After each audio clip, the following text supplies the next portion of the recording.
시청자 여러분, 새해 복 많이 받으세요. 세계국연구원 골든클럽 정기준 원장입니다. 자, 새해가 밝았습니다. 우리는 또 좋은 종목들을 찾아봐야지 되겠죠. 올해는 작년하고 많이 다를 것 같습니다. 올해는 작년 하반기 너무 많이 떨어지는 바람에, 그리고 또 악재도 많았죠. 이런 것들을 뒤엎고 좀 강하게 상승장을 펼칠 가능성이 높다고 보입니다. 이렇게 주장하는 이유는 마냥 그냥 긍정적으로만 보는 건 아니고요. 올해 반도체 실적이 꽤 괜찮을 걸로 예상이 돼요. 그리고 AI 그랬었잖아요. 근데 AI에서 본격적으로 좀 매출이 나기 시작하다 보니까 그 분야에 대한 성장성도 시장에 분명히 반영이 될 겁니다. 그럼에도 불구하고 한국 주식시장 같은 경우에는 여러 악재들이 겹치면서 잘 못 올랐거든요. 그러다 보니까는 사실 밸류에이션적인 가치적인 매력도는 높아져 있는 상태고요. 이런 상태에서 또 특정 종목들에 대해서는 실적에 대한 어떤 기대도 할 수 있습니다. 물론 성장성을 반영할 수 있는 섹터도 있고요. 작년에도 역시 몇 개의 업종 종목들은 큰 랠리를 보였습니다. 몇백 프로 상승하는 그런 모습들도 나왔죠. 코스닥 대표적으로 알테오젠, 그런 제약바이오에서 좀 찾을 수도 있었을 것 같고요. 이런 출발점이 바로 녹화하고 있는 오늘 금요일이지 않았나 싶습니다. 오늘 시장이 많이 올랐어요. 여러 악재가 있었음에도 불구하고 시장이 올라간다는 점에 우리는 눈여겨봐야지 될 것 같습니다. 매우 중요한 상승이 나타났어요. 코스닥도 마찬가지고 코스피도 그렇습니다. 오히려 코스닥을 보는 게 좀 더 설명하기는 편할 것 같아요. 지난번에 계엄령 선포되고 나서 시장이 구렁텅이로 그냥 빠져버렸습니다. 근데 이런 얘기를 드렸었어요. 예를 들어서 뭐 북한이 도발을 한다던가 어떤 역사에 남을 9.11 테러가 발생했다든지 그런 역사에 남을 수 있는 사실들이 한번 나와서 시장이 추세를 크게 이탈하고 나서, 그러니까 급락하고 난 이후에, 그리고 시장이 본격적으로 올라가는 경향들이 많았다.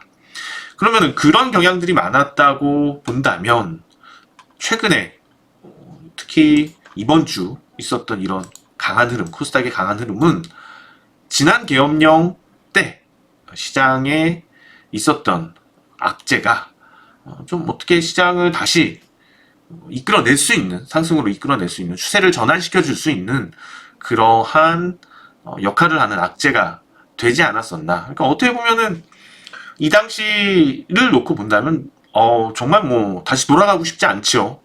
항상 그렇죠. 북한이 도발을 하고 왔을 때나 9.11처럼 그런 테러가 발생을 했거나 아니면 뭐 금융위기 등 글로벌 금융위기 등 그런 것들이 가시화됐을 때 나타났던 급락들 항상 상당히 좀 공포스럽고 단기적으로 그 순간에는 그럴 수 있거든요. 그런데 시간이 바로 좀 며칠만 지나도 안정을 찾고 그리고 추세를 다시 잡아가는 경향들이 많습니다. 그러니까 이런 것들이 하락 장세에서 보통 나왔을 때 추세 전환되는 경향이 더 짙다는 점, 우리는 그 부분에 대해서 좀 주목을 해봐야지 될 것 같고요. 이런 상황이라면은 사실상 코스피도 저점은 나왔다라고 평가를 할 수 있을 것 같아요. 전국이 여전히 혼란스럽죠. 전국이 여전히 혼란스러운데도 불구하고 지키고 있단 말이에요. 그리고 오늘은 또 1.7%, 2%, 코스닥하고 같이 평균 해보면 2% 넘게 올랐다고도 볼 수 있을 것 같은데, 여기서 우리가 주목해야지 될 것이 SK 하이닉스의 강세입니다. SK 하이닉스 상승한 게 뭐가 그렇게 중요할까요? SK 하이닉스하고 국내 주식시장 투자 심리하고는 상당히 많이 연동돼 있어요. 이거는 90년대부터 계속 그랬었던 것 같아요. 2000년대 들어서면서부터 계속 그랬던 것 같아요. 2000년대 하이닉스였죠. 하이닉스에 대한 원체 개인 투자자들의 그때부터 거래 비중이 높았었고 그 이후에도 꼭 그런 부분들이 따라다녔었어요. 그래서 삼성전자보다도 오히려 SK 하이닉스의 개인 투자자들이 심리적으로 더 반응하는 정도가 크다는 것. 그런데 오늘 6.25% 상승을 했죠. 그러면은 사실상 계엄 선포 이전 가격은 이미 회복이 되어 있는 상태고요. 여기서 조금 더 나가준다면은 작년 하반기에 그런 고점 수준들도 금방 넘을 수 있을 것 같아요. 올해 기업들이, 국내외 기업들이 빼놓지 않고 하는 얘기들이 다 이쪽입니다. AI 쪽이에요. 그러니까 뭐 AI 얘기가 하루 이틀 나온 건 아니지만은 실제로 체감되고 있다는 것이 다른 점이라고 할 수가 있겠죠. 그러니까 우리가 전기차를 좀 예를 들어서 생각을 해보면은 실제로 전기차 성장성에 대해서 많은 얘기들이 나왔는데 리튬 관련 종목들, 그러니까는 2차 전지 관련주들이 폭발적으로 오르기 시작한 거는 실제로 자동차들이 많이 굴러다니기, 많이 보이기 시작했을 때, 전기 차량이 많이 보이기 시작했을 때 이미 그때부터는 걷잡을 수 없이 오르기 시작했다는 거죠. 그러니까는 만약에 우리가 AI하고 관련될 수 있는 기업의 주식을 산다고 했을 때 우리가 정말로 이제 전기차가 저변이 확대된 상황에서 이미 2차 전지 관련주들이 고점을 찍었던 것처럼 확산되기 이전에, 그러니까 어차피 아직은 확산이 안 된 거죠. 지금에 있는 AI를 우리가 사용하는 저런 챗GPT나 이 정도 수준의 AI라고 할 수 있을 것 같고요. 뭐 일부 스마트폰에서 AI 온 디바이스 정도는 경험을 할 수는 있지만은 실제로 그렇게 우리가 아주 뭐 이 부분에 대해서 높은 비용을 지불하겠다 그런 수준은 되지 못합니다. 그렇기 때문에 기업들도 마찬가지예요. 기업들도 많이 지금 도입을 하고 있는 상황이긴 하지만은 완전히 AI화 되기 위해서는 아직까지는 시간은 좀 더 필요할 거다. 그렇지만은 그것도 역시도 우리 2차 전지를 이용한 전기 차량이 등장하기 좀 길에서 많이 보이기 시작한 이후부터 저변이 확산되는 데까지 시간이 그렇게 오래 걸리지 않았었단 말이죠. 마찬가지라는 거예요. 이것도 AI를 활용한 분야들이 조금씩 눈에 보이기 시작한단 말이죠. 여기서 저변 확대되는 것도 순식간이에요. 그러면 이미 관련주들은 어마어마한 상승을 하고 있을 거란 말이죠. 그런 점들을 따져봤을 때는 아직 기회가 있다는 겁니다. 역시 뭐 테슬라가 주가가 이미 많이 오른 상태에서 2차 전지 관련주들이 올랐었잖아요. 그러면은 뭐 지금이야 다른 상태지만 정치적인 이슈들이 있어서 테슬라가 또 많이 올랐었고 그렇지만은 그 전 상황들을 보게 되면은 그랬다는 거고요. SK하이닉스도 마찬가지라고, 결국에는 우리가 저변이 확대되고 제대로 된 AI가 피부에 와닿기 위해서 HBM은 필수적으로 많이 필요하게 되겠죠. HBM에 대한 수요는 폭발적으로 늘어날 것이고 실적 전망도 그렇기 때문에 반도체 관련된 주들이 올해 좋단 말이죠. 그래서 올해 탑픽을 반도체주로 좀 보는 게 적당할 거라는 믿음이 오늘 더 있습니다. 그래서 그럼 꼭 하이닉스가 가장 좋을까?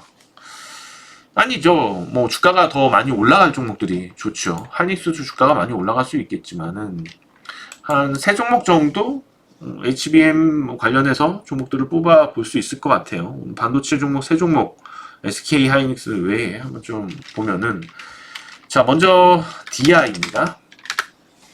오늘 이렇게 뽑은 거는 우선은 올해 실적이 얼마만큼 성장할 것으로 예상이 되느냐, 실적에 좀 초점을 맞춰봤어요. DI 같은 경우에 올해 순이익이 646억 원 정도로 예상이 되고 있습니다. 그리고 작년에 적자가 나지 않았어야지 되고 뭐 그런 조건들로 종목을 뽑아봤고요. 그리고 얼만큼 저평가되어져 있느냐, 올해 실적 예상치 대비해서 6.3배의 PER이 예상이 되고 있고요. 자, 그래서 DI를 첫 종목으로 좀 뽑아봤습니다. 자, 오늘 6.15%의 상승세. 기존에 이제 추세 흐름이 있었다가 하반기에 이런 상황이 될지 예상하기가 좀 쉽지는 않았었습니다. 특히 이제 트럼프가 당선된 효과 때문에 또 올라가다가 깨졌죠. 다시 회복하다가 깨진 게 있죠. 그래서 어떻게 보면은 이런저런 악재들로 인해서, 이슈들로 인해서 이렇게 바닥을 형성하는 모습이고요. 지금은 그런 악재들이 반영이 되었기 때문에 이제는 본격적으로 작년에 있었던 고점을 회복하러 나설 것으로 예상이 됩니다. 아마 올해 하반기에는 능가에 있을 가능성도 꽤 높다고 보여요. 그렇게 되면 뭐 4만원 그 정도 수준까지도 바라볼 수 있겠죠. DI 같은 경우는. 뭐 탑픽이라는 건 아닙니다. DI가요. 더 좋은 종목들이 있으니까요. 자, 그 다음에 PSK홀딩스도 한번 볼게요. 한번 반도체 특집에서 짚어드렸던 종목들이죠. PSK홀딩스 같은 경우도 올해 이제 순이익이 1,000억이 넘을 것으로, 이거는 지분법 평가 이익을 반영한 순이익입니다. 1,000억이 넘을 것으로 예상이 되고 있고요. 올해 실적도 나쁘진 않았습니다. 그러니까 되게 좋은 종목이에요.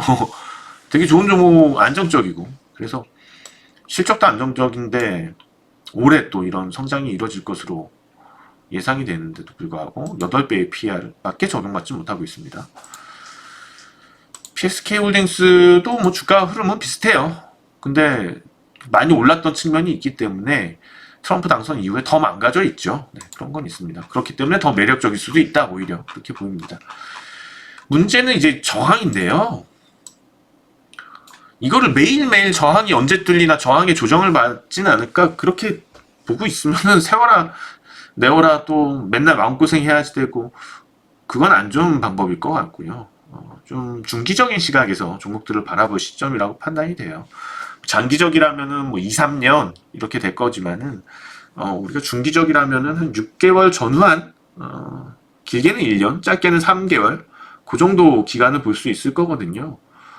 그렇다면은 그런 상황을 놓고 봤을 때 매일매일 언제 저항 돌파하지, 저항에 언제 흔들리지, 그거를 계산할 필요는 없을 것 같습니다. 그냥 한 달 동안 좀 분할 매수 한다고 생각하고 여유롭게 접근하는 방식이 투자 전략으로는 바람직하다고 생각이 돼요. 자, 그 다음 종목은 테크윙입니다. 테크윙 역시도 비슷해요. 실적이 좋고요. 보시면은 매출액이 올해 예상되는 게 급증할 것으로 판단이 됩니다. 6천억 넘는 매출액이 예상이 되고 있고요. 1,500억의 그런 순이익이 예상이 됩니다. 이렇게 큰 종목인데도 불구하고 현재 PER 9배 수준에 머무르고 있습니다. 그런 뉴욕 증시랑 밸류에이션 차이가 너무 많은 것 같아요. 종목들이요. 이것도 참 안타깝죠. 뉴욕 증시에서 지금 뭐 PER이 30배, 40배 된다 그래서 그게 비싸다고 얘기 안 하거든요, 이제는. 근데 한국 주식시장에서는 그런 종목들 지금 PER 10배도 받지 못하는 종목들이 많이 있습니다. 어떻게 보면은 지금은 서럽지만, 지금 서러운 거지만 1년 지나고 보자고요. 아마 이게 이 서러움도 이 한도 풀릴 거라고 보입니다. 테크윙도 마찬가지로 많이 저평가가 되어 있다고 분석이 되고 있고요. 왜냐하면은 성장성을 어느 정도는 반영을 해줘야 되는데 성장성을 하나도 반영을 안 해주고 있어요.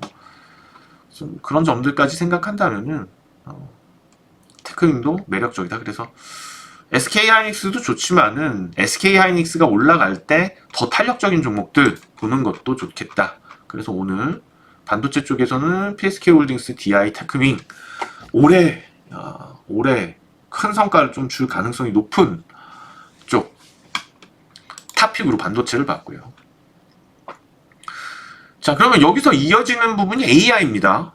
HBM하고 이어지는 부분이 AI. 그러니까 AI 때문에 HBM이 있는 거죠. 그렇지만 한국은 AI 이 설계 쪽으로는 조금은 아닌 것 같고요. 실제로 그거랑 마찬가지죠. 뭐 2차 전지도 2차 전지 세트, 2차 전지를 생산하는 게 있고 2차 전지 소재가 있고 그렇게 나뉘고, 전기차도 전기 차량이 있고 2차 전지가 있고 부속이 있고 그런 셈이잖아요. 마찬가지라고 봤을 때 AI 무슨 그 종목명에 AI 붙은 종목들 있잖아요. 종목명에 그런 종목들 사실상 그렇게 실적이 막 좋고 성장할 가능성이 그렇게 크지는 않아요. 한국에서는요.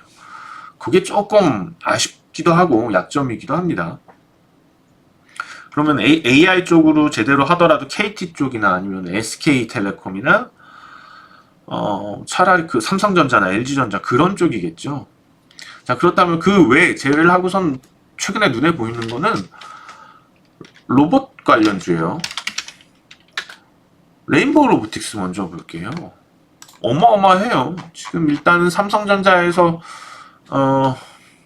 콜옵션 행사하면서 아마도 35% 지분 취득이 될 거예요. 이 부분이 삼성전자는 또 욕심이 나는 거고, 이 기술력들이. 그러면 삼성전자 자회사가 되는 건데, 레인보우 로보틱스가. 다르죠. 그냥 레인보우 로보틱스와 삼성 레인보우 로보틱스하고는, 삼성도 그냥 삼성이 아니고 삼성전자 레인보우 로보틱스잖아요. 좀 차원이 많이 달라질 거라고 생각을 합니다.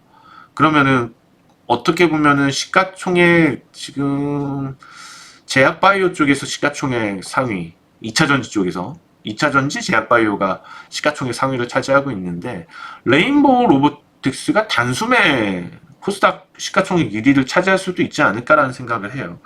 로봇 관련돼서 성장성 분명히 있잖아요. 코스닥 시장 특징이 뭐예요? 실제로 매출이나 이런 실적보다도 기술력을 바탕으로 한 성장성이 있다면 주가가 끝없이 올라가잖아요. 뭐 PER도 몇백 프로 쉽게 나오고, 그게 코스닥 시장이라는 특징을 본다면 이번에 삼성전자 자회사가 되는 레인보우 로보틱스는 꽤나 단기적으로 유망하다라고 보여집니다. 그래서 뭐 올해 우리가 성과를 많이 올릴 수 있는 종목 중에 하나로 또 로봇 관련주 덩달아서 두산 로보틱스도 많이 오르더라고요. 그런 모습을 봤어요.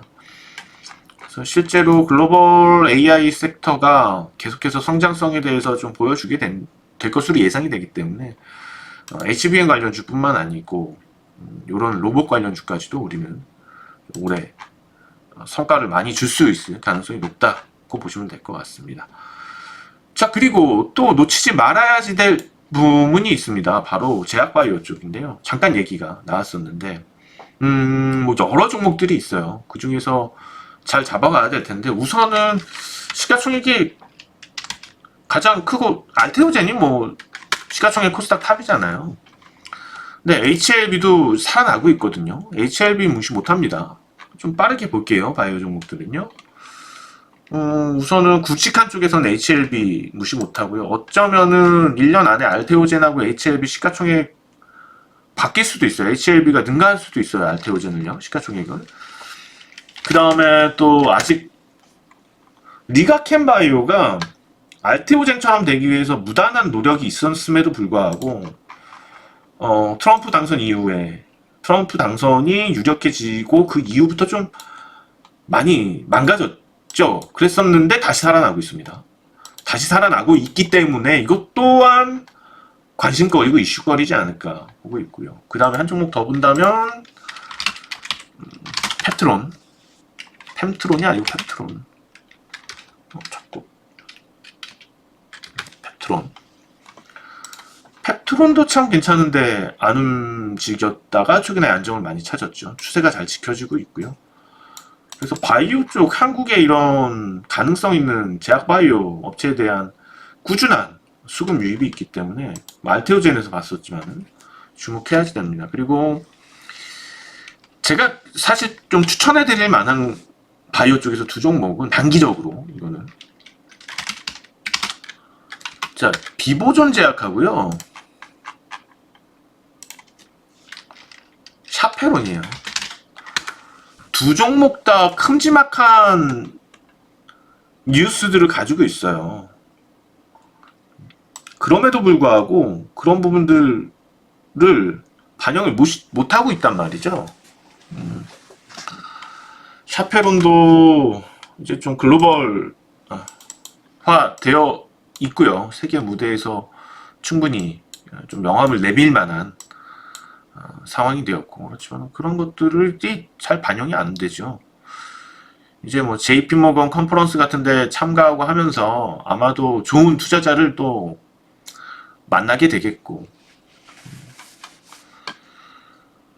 아토피 그 치료제 아토피 관련돼서는 참 해결하기 어려운 거라고 생각을 했었는데, 아토피 치료제 그러니까 그런 항염제 염증 치료제 관련돼서 아마도 이쪽에 관심도 많을 것 같아요. 환경오염에 따른 부작용이라고 할 수 있을 텐데 뭐 그런 부분도 아무튼 이슈가 될 수, 충분히 이슈가 되고 HLB라든지 알테오젠처럼 될 수 있는 종목임에도 불구하고 시기를 좀 잘못 만나서 뉴스가 나왔고요.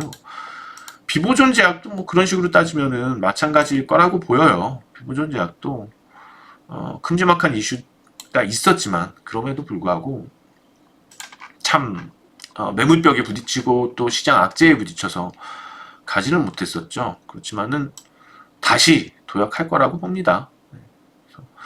묻혀있던 악재들, 그러니까 이 비보존 제약이 악재가 있거나 아니면 샤페론이 악재가 있어서 떨어진 것들이 아니고 단기적으로 수급이 많이 들어왔던 종목들에 대해서 공격적으로, 특히 이제 비보존 제약 같은 경우에는 단기적으로 수급이 많이 들어올 만한 이유가 있으니까, 이슈가 있으니까 오른 건데, 무분별하게 좀 악재가 나오니까는 투매가 나와서 이렇게 망가졌다. 그렇지만 지금은 어차피 손바뀜이 일어났고 큰 손 유입이 다시 이루어지고 있는 형태로 판단이 되기 때문에 단기성으로는 오히려 샤페론 비보존 제약을 좀 추천드릴 수 있을 것 같습니다. 자, 마지막으로 2025년 우리가 큰 성과를 낼 수 있을 만한 섹터 쪽에서 다시 찾아본다. 조선을 떼어놓고 갈 수는 없을 것 같아요. 마지막으로 조선. 자, 먼저 현대중공업이 탑픽이라고 보입니다. HD 현대중공업 탑픽으로 좀 볼 수 있을 것 같고요. 단기적으로 시장하고 너무 다르게 단기적으로 급상승한 상태에서 오늘 시장이 많이 오르고 반도체주도 강하다 보니까 오히려 신고가를 만든 연중 신고가 52주 신고가를 만든 이후에 밀려버렸죠. 그렇지만 이게 뭐 망가지기 위해서 추세 분산되기 위해서 이루어지는 하락은 아니라고 보이고요. 조정을 보인 이후에 재차 올라갈 가능성이 높고 아직 멀었습니다. 조선도요. 세계가 한국 조선업에 주목을 다시 해요. 물론 이제 방산에도 많이 주목을 하지만 조선 쪽에 대해서는 트럼프도 협업에 대한 언급을 할 정도니까 그리고 이제 중국에 대한 배척이 계속해서 우리 우방국들한테 있어서 아마 그 부분에서 수혜 가능성이 있지 않을까 생각이 됩니다. 그런 것을 반영해서 오르겠지만 아직 제가 볼 때는 중턱도 못 왔다고 보입니다. 올라갈 길이 훨씬 많이 남지 않았나 판단이 되고요. 올해 또 수주 많이 할 것 같아요. 그래서 배는 만드는데 시간이 걸리죠. 그렇기 때문에 수주 실적으로 봐야지 됩니다. 실적도 현재 올해 뭐 예상되는 실적 말고 지금 당장 나오고 있는 수주 실적이 실제로 주가에 영향이 된다. 한화오션도 좋습니다. 한화오션도 뭐 이에 못지않게 좋고 어떤 측면에서는 과거 대우조선해양이면은 오히려 현대중공업보다도 더 왕년에 날렸었잖아요. 주인을 하나가 주인으로 찾았기 때문에 역시 무시 못합니다. 한화오션도 그렇기 때문에 우리가 좀 유망주로 봐야지 되고요. 마지막으로 조선기자재 쪽에서 HD 현대마린솔루션까지 좀 보면 좋을 것 같습니다. 마린솔루션도 괜찮고 엔진이 더 나을 것 같은데 제가 솔루션이 낫네요. 마린 엔진 쪽이 더 낫습니다. HD 현대 마린 엔진 최근에 강하다 보니까는 오늘 또 이렇게 조정을 보였는데 시장을 봤을 때 조정이 있으면은 좀 이렇게 밀려 내려올 수도 있어요. 하지만은 뭐 기다리는 저점이 오지 않잖아요. 사실 잘 가는 종목들에 대해서는요. 적당히 조정을 보였을 때 저가 매수 해도 좋겠다. 중장기적 관점입니다. 아직 많이 못 올라왔습니다. 물론 이제 PER 수준들이 지금 조선주들 올해 예상되는 실적 기준으로 20배가 넘기는 하지만 실제로 최근에 수주가 되고 있는 모양새들 그리고 향후 이런 좀 수주의 탄력성을 받고 전반적인 것들을 감안했을 때는 아직 중턱에 못 와 있다고 보여요. 그렇기 때문에 좀 중장기적 관점에서 조선주도 빼놓을 수 없는 2025년 우리 투자자에게 좋은 성과를 안겨줄 수 있는 종목이지 않을까 생각이 듭니다. 자, 뭐 오늘 이렇게 올해 유망할 종목들을 살펴봤습니다. 이런 종목들 토대로 해서 진짜 시장이 올해는 좀 활기차게 많이 올라갔으면 좋겠네요. 뭐 전국이 시끄럽고 안 좋은 일도 벌어졌 뭐 공항 제주항공 얘긴데요. 뭐 안타까운 일도 있고 그랬지만은 좀 다 우리가 좀 작년 일들이잖아요. 어차피 그런 것들에 대해서 털어내고 이제 또 새로 도약해야지 되겠죠. 새로 도약하는 한 해, 새로 도약하는 2025년 국내 한국 코스피 코스닥 증시가 됐으면 좋겠습니다. 여러분들도 수익 많이 내시기 바랍니다. 지금까지 정기준 원장이었습니다. 고맙습니다.